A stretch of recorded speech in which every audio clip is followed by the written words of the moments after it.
Welcome to My Spoonie Sisters, featuring stories from special guests dedicated to empowering those with chronic illness. Our goal? To connect people and provide the support and tools they need to live a better life. For those with chronic illness, our energy levels just fade faster. We must be more purposeful with the spoons allotted to us. So grab your coffee or tea, sister, and tune in as My Spoonie Sisters share stories of living with chronic illness. It's your host, Gracefully Jen, and I have the pleasure of bringing Jess Hay, and she's kind of a new Spoonie sister in my life, but I have such the pleasure of knowing her, and who better to tell all about herself but Jess. So, hey, Jess, how are you today? I'm doing well, thanks. How are you? I am doing well. Thank you so much for joining. I am so excited to share you with everyone. Oh my gosh, thank you for having me. Yeah, it's such a pleasure. So why don't you tell us a little bit about yourself and kind of how we connected and why I wanted to share about you a little bit. Yeah, for sure. So my name is Jess, like you said. And so I have, I started on Instagram and I now have my own podcast as well called Patient POV. And so I actually had you on my podcast as well. And so that's how we were able to connect first. And then you were so kind to ask me to come onto your podcast here. So what is your background with chronic illness? Yeah. So when I was 3 or 4 years old, I got sick and was in the hospital for about a month or so, and then follow-ups and whatever. And we thought, okay, it is what it is, but we'll leave it in the past. Let's move on. And then when I was in grade 7, I got diagnosed with celiac and hypothyroid. And we said, okay, we got it all figured out. Everything is looking much better. We'll leave that in the past. And then when I was in grade 11, I started experiencing some symptoms. But again, I was a high school student, always busy, getting things done. And so I just figured I was just, couldn't get up in the morning. I was just lazy. And so I have like papers of me writing, like, just get up in the morning, stop being lazy. And so then by first year university, I went to my doctor and I was like, hey, something needs to change. I'm in pain. I'm feeling like I can't get up in the morning. What's going on? And so then second year university, I ended up having to drop out of nursing school because my second year of nursing school because I physically wouldn't have been able to do the clinical side of things. And then the long story short of all of this is after about over 10 specialists I think I've seen, I got diagnosed with POTS, which is postural orthostatic tachycardia syndrome. And I also got diagnosed with a rare neurovascular disease called erythromelalgia, which is basically like the inappropriate constriction and dilation, specifically in my feet and legs, and it causes a lot of chronic pain. And then I also just recently got diagnosed with Raynaud's, which is the flip side of it. So you're either too cold and have no blood circulation, or you have too much blood circulation, which causes a lot of heat. And so, that's kind of the current journey, and I'm still getting tested for a few more things as we speak, basically. But that's currently where it stands. Okay, so I have a couple of questions for you. Please. That are way off of what I had already given you before, but we knew you were going on the fly. So what does your treatment plan look like right now? Yeah, so I've tried a bunch of things. I'm currently on a mix of, let's say, Western and holistic medicine. So Westernized medicine, I'm on quite a few medications that help with relaxing the muscles, and another one that helps with chronic fatigue syndrome, because I find the fatigue side of things is the thing that causes the most depression. And so we can sidebar the fatigue as much as possible, then I'm a little bit happier and able to deal with the other symptoms. So that's kind of the Westernized side of things. And then the more holistic side of things, I'm also doing like exercise rehab, which over the last year has significantly improved my symptoms. So I'm working every single week with a physiotherapist who specializes in this kind of rehab and orthostatic tolerance training. And so between the two of them, lots of salt as well. That's part of the care plan. But yeah, that's kind of the combos. Do you feel like your care team works really well together and communicates well with you? Yeah, so I have a mix of a care team, I would say. So I'm currently in Canada, and we have I have about 4 specialists that are trying to help me as much as they can in their own individual way. And that sometimes makes it a little difficult because I'll go at one appointment and they'll say, okay, I want to prescribe you this. And I'll say, okay, well, I have an appointment coming up. At my next appointment, I'll bring it up and see what they were hoping to do. And then we can figure out what I want to start first. And then they'll go to that appointment and they'll be like, oh, well, like, we want to start you on this. I'll say, okay, well, this doctor wanted to start me on this. And so it feels very much like it's not a care team, and as in like the doctors are working together. It's I'm taking all the information and then I'm the one who has to keep relaying all this information back and forth, and then hope that I'm relaying the correct information, and then having to make the decision of like, what symptom do I really want to try to decrease the most at this time? And so that's kind of the difficult part of it. That would be difficult. And from what I understand, in Canada, you don't have like a chart system where you can communicate with them well. So over here, we have, I call it K-chart because where I used to live, that's what they called it. But it's where we log in and I can talk to any of my doctors, any of my specialists, and they can even communicate with each other, and they can even send prescriptions through it. I mean, all the things. I can talk to the nurses. And to my understanding, at least one person that I talked to, you don't have something like that available. So yes and no. So we have some hospitals that are research-based hospitals have something called My Chart. And that is very similar to what you're saying, where you can communicate with the doctors. You can see your past appointment history and like the prescriptions you're on. However, you have to be at a teaching hospital with that doctor. You would only be communicating directly with that doctor if they've set it up as well that you can communicate with them, which isn't applicable for everyone. And then they don't communicate with each other that way, but they'll sometimes like, I'll ask them to send over the notes, but it doesn't mean that they'll do it. And it doesn't mean that they're sending any like additional notes with it. So that's kind of the difficult part of it, is there's a lack of cohesive care team, like you're saying. I've heard for years that that's in the works, and I'm particularly in Ontario, so I've heard for years that that's in the works of like, this would be great if this would happen, but it hasn't happened yet.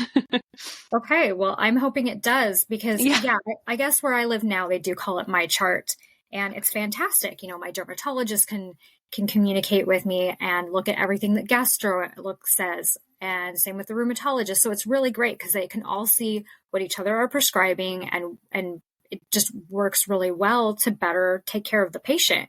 And so I guess in my mind, I'm like, why don't we have this everywhere?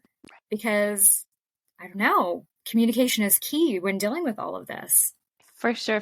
Especially when it's like a chronic illness, when it's not just like a one condition problem. Like if it was just a dermatologist you needed to see, it would be like, okay, that's understandable that I don't have the flow and they can communicate with all the doctors. But when you're bringing in, like, I've seen at least 10 specialists, like it makes it very difficult to either remember everything, have everything documented. It's all on you to do the work.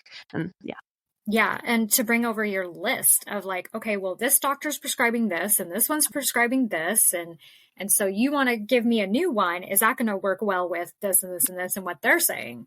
Yeah. Exactly. Yeah. Okay. So my next direction I want to go is your Spoonie toolkit. Mm-hmm. So what are the top 5 things that you would have inside of yours? Yeah. So, Element, I do think it is called. It's a salt powder that I always have with me. No matter where I am, I have extra powders of it. I'm like, I can always buy a water bottle, but I can't buy this. So I'll always have that with me. I also try to always have a water bottle with me, would be my second one. Whether it's just plain water or it actually has the Element, salt mixture in it. I always have that with me. Actually, it's right here. It's my big, I think it's 1.5 liters or something like that.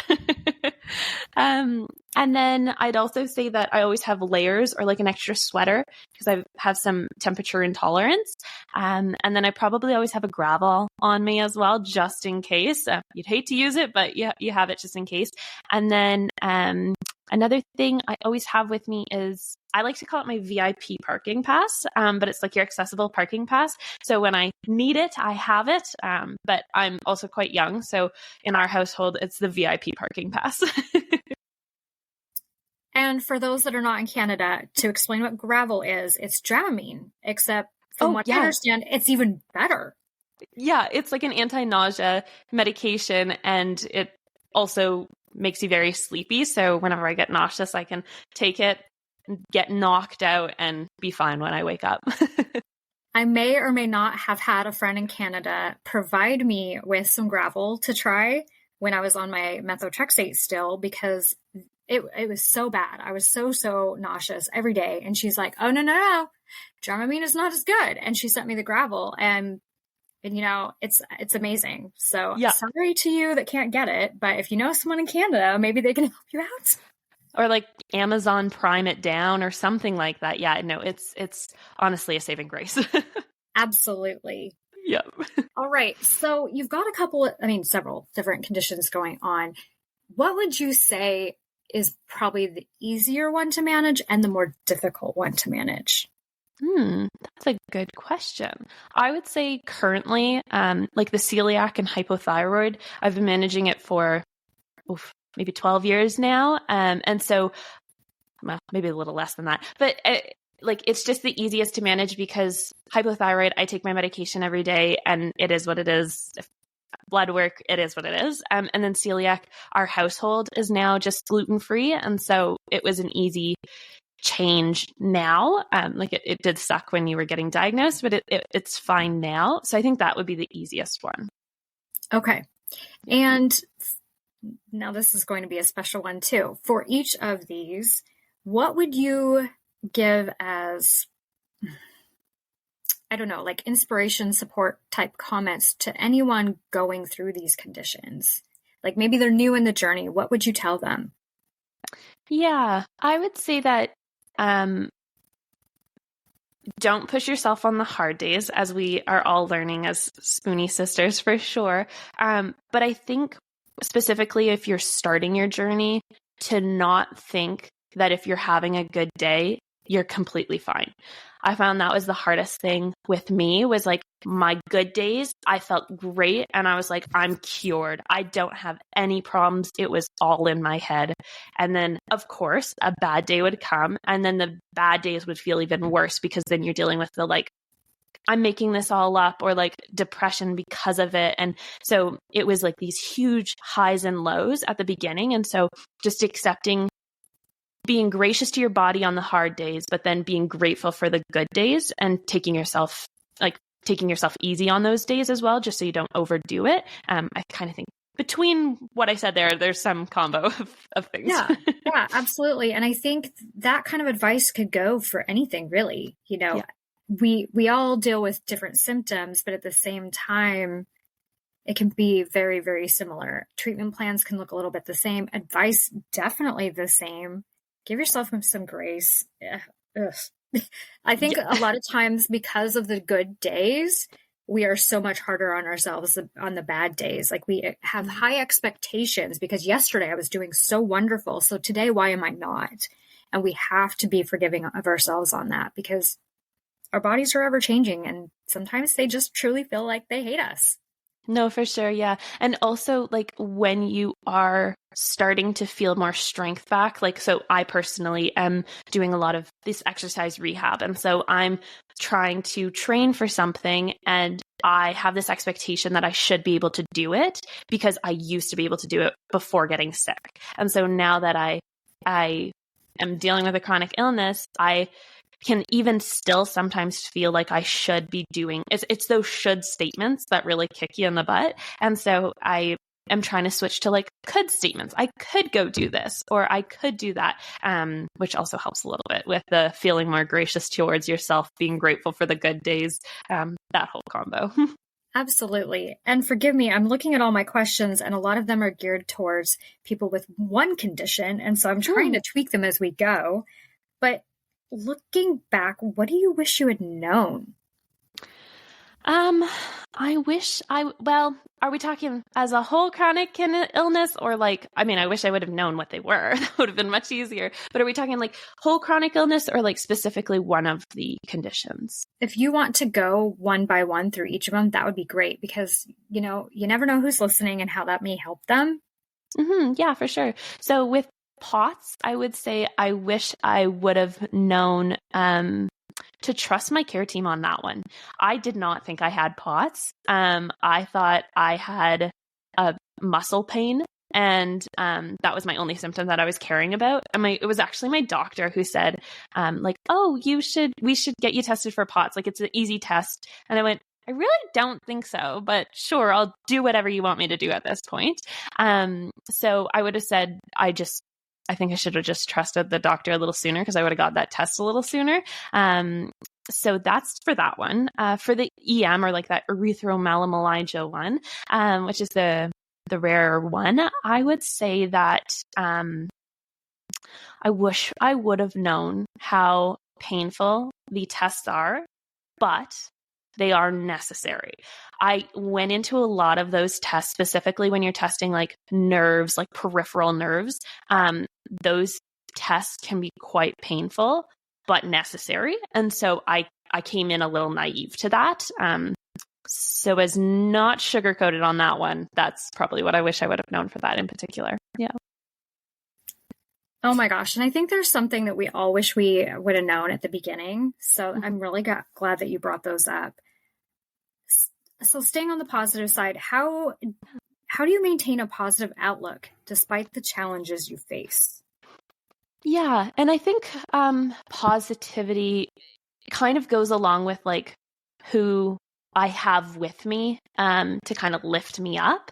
And so I would say that I stay positive by surrounding myself with people who support me and understand what I'm going through and who are okay when I have to cancel plans and are always checking in on me. And I really appreciate that.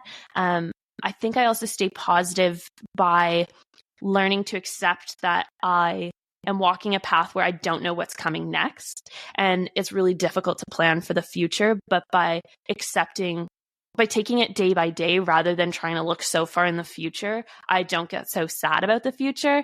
And so that was one thing that was hard as well. I wish I would have known that like I should start appreciating the day by day rather than trying to look so far ahead in my life, because that's what I did for so much of my life was like I had the 25-year plan down pat, and then everything kind of got flipped upside down. And so accepting that I don't know what's happening in front of me actually brings more joy in your day-to-day life because you're not so focused on the future.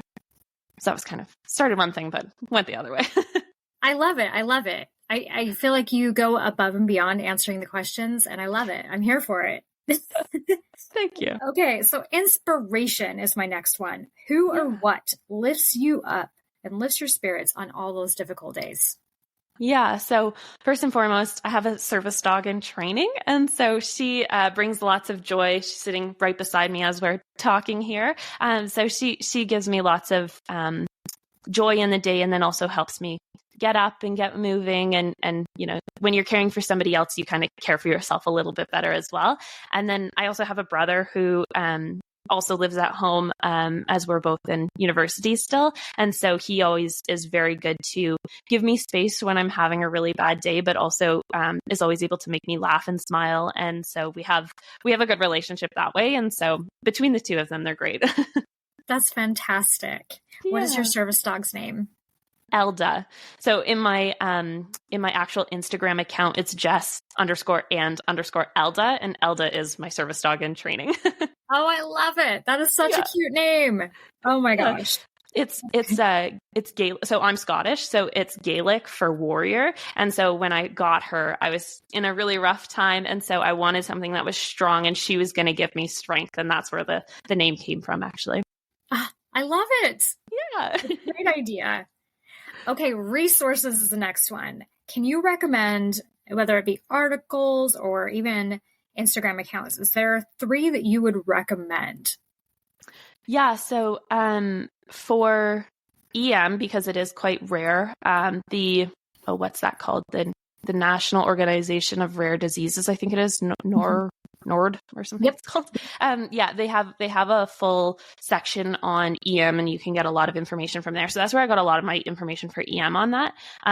The Instagram side of things, that's where I found a lot of information about how to care specifically for the pot side of things. And there's so many great accounts that I could recommend. But I mean, you, of course, are amazing.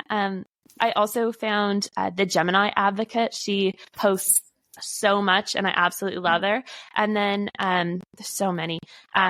There's also like the Chronically Fulfilled Life. She also has another podcast, which I was featured on as well. Or like B_positive. She posts quite a bit about pots as well. But there's so many. And I've created actually like good friendships with some of these people just through Instagram, which is so cool. I can't echo that enough. I think, the more that you dive in and you genuinely get to know people over time, it's shocking how many friends we actually build that are all over the world. It's amazing. Yeah, exactly. And you feel less alone because you're saying you open your Instagram, and rather than seeing like these workout girls in the gym getting it done, you're like seeing people who you can actually relate to, and you go, oh yeah, like I should try that, or like, oh, that's how I feel. And like it is a lot of help for sure. Absolutely. And people are sharing the good, the bad, the ugly. It's wonderful because, even as someone like you or myself, we need people encouraging us as well. We don't just always have rainbows and butterflies every day. No, yeah, for sure. It's always nice to see that we're not alone. Yeah. 100%. All right. So I asked you about advice, but is there any last bit of advice that you would give to a fellow Spoonie sister that we didn't talk about earlier? Yeah, I can't remember if I actually said this or not, but like or I might have, but I'll just echo it again, is just don't push yourself too hard on the good days, even if you want to. But it can cause more bad days, but just be grateful for them and take them as they come. Take a day, every day by day.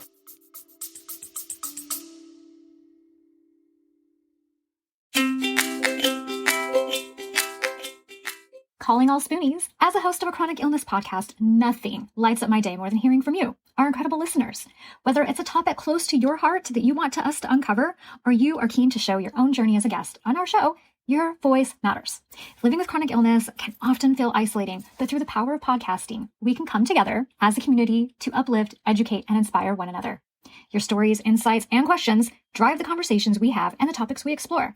So if there's something on your mind, a story that you are just itching to share, or a guest you'd love to hear from, don't hesitate to reach out. Your voice is not only welcomed here, but celebrated.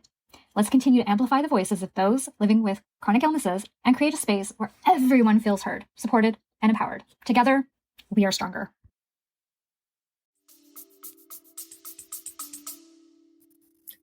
Absolutely. All right. So where is the best place for people to find and follow you? Yeah. So Instagram, you can follow me, Jess_and_Elda, which is ELDA. And then I also have my own podcast as well, which is Patient POV, which you can listen to on Apple Podcasts, Spotify, and YouTube. And why don't you tell us more about your podcast? Yeah, for sure. So Patient POV, exactly how it sounds, patient point of view. And so I interview fellow patients, and we talk about their very similar here as we talk about their story and their resources and how they are coping now and how they're moving past, or not moving past, but working with their chronic illness rather than against it. I've also started speaking to more healthcare professionals as well about how to create more patient-centered care and what things patients should be looking out for in terms of how to create like a better healthcare team. So yeah, that's kind of the platform. I love it. And how long have you been doing this for? Yeah, so I only started recently. I think I started, my first episode was posted in September of 2023. And so I've been trying as much as possible to do an episode a week. And so it gets posted on Sundays, typically in the afternoon, potentially the evening, depending on how the day's going. But yeah, by Monday morning, you can listen to it. Okay, and roughly how many episodes do you have out? Do you know? I think I just posted episode 16, but I also have been recording over the last few, like quite a few over the last few weeks. So I have up to end of June already pre-recorded. So there'll be content to come for the next few months for sure. Absolutely. And I challenge people that have been on this podcast too, and I might even reach out to some on my own, but get in touch with Jess. I know she would love to have you on. Yeah, for sure. I'm sure you guys could have so much fun. Yeah. No, if anybody's interested, please give me a DM. Absolutely. Okay, so one more question. Of course. How do I even phrase this one? Okay, I don't want you to have to feel like I'm asking you to pick favorites, but of people that you've had on the podcast, what are ones that have really stuck with you and a huge impact? Oh goodness. I've had so many good ones. I know it's a hard question. I was nervous to even ask you. Well, okay, so I just recorded, which nobody's heard yet. I just recorded one with a nutritionist, and he had some really good information to share about ways to naturally help heal you through food and through, he gives like the science of things, like we talk about the gut biome and all those good things. In terms of episodes I've already posted, my goodness, there's been so many. I don't know if I can actually choose. There's been a lot of good ones, and they all have their own little side of things. I'm even just trying to think of. Feel free to name several highlights that pop into your head. Okay. So one of the first episodes I did was with B_positive, and she had some really great POTS related recommendations. And then I also spoke to the Gemini advocate. I spoke to her as well, which is amazing, Lexi. And then I've also spoken to the.chronic.wanderer, and she had some really great insight as well, or have.endo.will.travel. That was a big one. But those two were both speaking a lot about like endometriosis in particular, and had some really great recommendations. But I mean, everybody who's come on my podcast have been absolutely amazing. And even the people who are like, we're a little bit more anxious, we just have a conversation, and it's very fluid, like you and I have here today. Yeah, and I think that's the wonderful thing about podcasts is it doesn't have to be a professional, and it can be anyone. And I don't know about you, but that's kind of how I got into it. I was a guest on someone's podcast, and I loved her. And then when I found out she was going to not have a podcast anymore, there was this space that really needed to be filled. And I always joked around about having one, but that's what encouraged me to finally do it. And you know, your voice matters. Your voice needs to be heard. There's someone out there that needs to hear from you. No, for sure. And that's exactly what I said as well, is that it was completely outside my comfort zone. And so I was trying to do things that scared me, because I felt like I had been living in this like sheltered little bubble for quite a few years now. And so I said, something that makes me quite nervous to do, so I'll do it because it's safe to do. And then I figured in the chronic illness community space, if there was ever a time where I wouldn't be able to post an episode one week because I was having a flare, or I was having to reschedule something because I was having a flare, I wasn't as nervous that people wouldn't be understanding, because we're all going through that kind of similar experience. So that kind of gave me the encouragement to do it as well. Yeah, definitely. And you're making a lasting impact. So I'm so glad that we came across each other, and I'm so thankful to have you on here. And quite honestly, what I want to also tell our Spoonie sisters out there is, if there's a topic that you haven't heard from myself or from Jess, reach out to us. We want to hear from you. We'd love to share your story. We'd love to share more topics. 100% get a hold of us. For sure, yeah. And I was literally just about to post this on my Instagram, was if there was any like conditions in particular that you were looking to hear about, like give me a DM, and I'd love to try to find somebody who we can chat with. Yeah. Yeah, absolutely. You know, and I'm sure the same goes with you as well. Yeah. Send over what you want to hear about. Send over your recommendations if you know someone great. We want to share everybody. That's really what it is. Yeah. We're There's here to room support each other for Yep. sure. There's room for everyone. Yeah. No, for sure. Yeah. All right. Is there any last bit of information that we haven't covered that you feel like we absolutely need to share? I think one more little tip or encouragement I encourage everyone to do is try to find something that you enjoy to do and that you can look forward to in every day. So whether that is finding a hobby. So I've been crocheting a lot, and that's something I look forward to. Is the end of the day, I get to sit in bed and crochet, and I look forward to that. I know some other people who have like a skincare routine, who they love doing their creams routine in the evening, or like a tea and a cookie. You look forward to something, or in the morning, look forward to something to get you out of bed in the morning. So I would say that that would be my last little bit of encouragement, or something you should try to figure out to do. Yes, because it keeps you going. You need that. Yeah, for sure. Even if it's just to get you out of bed in the morning, something you look forward to doing. Yeah. Yes. Okay. So what kind of things do you like to crochet? I currently have been getting into sweaters. I have no pattern, but I just did a cardigan. I'll have to post it on my Instagram as well. But I just did a cardigan with like granny squares, and then I don't know if you're going to show the video of this, but I'll show you at least. I just finished this sweater. Oh, I love it. Thank you. So that was kind of a fun experiment. I've never made a sweater before. And I was like, you know what? I watched a 30-second video. I'm sure I could do that.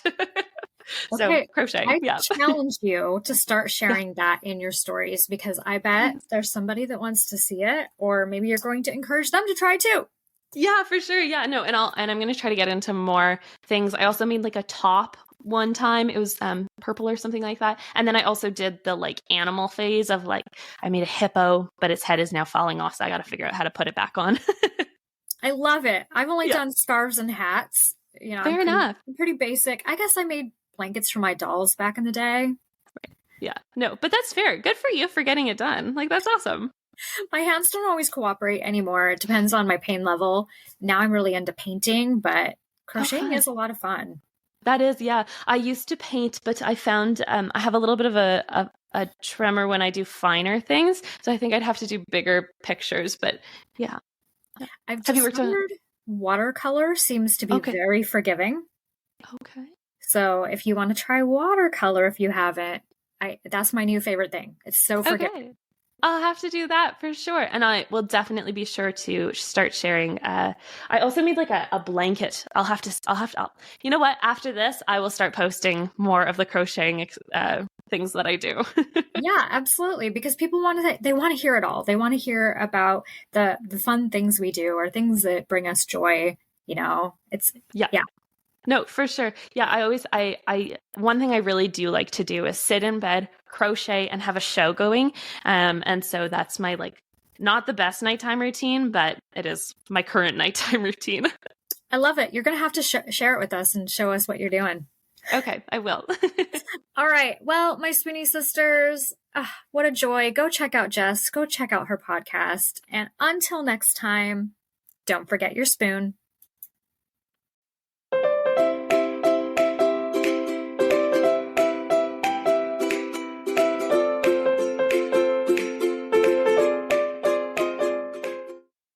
The information, opinions, and recommendations presented in this podcast are for general information only.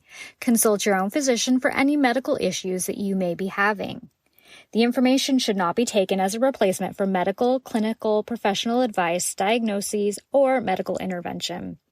My Spoonie sisters and guests will not be held liable for any of the consequences of such action or inaction. Trigger warning. Some episodes may cover sensitive topics including, but not limited to, suicide, abuse, mental illness, and chronic disease. You are advised to refrain from listening if you are likely to be offended or adversely impacted by any of these topics. None of the guests or hosts will be responsible for your use of the information contained therein. Life is not merely to be alive, but to be well. Living a life with a chronic illness is best described with one word: unpredictable.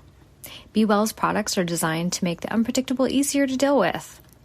Back when I was getting my infusions, I would have loved to have their adult zip hoodie. They even have one in pink. They also have everything from one-day pill holders to urgency buckets. So remember, they want to make your life a little easier. So be sure to check out Be Well.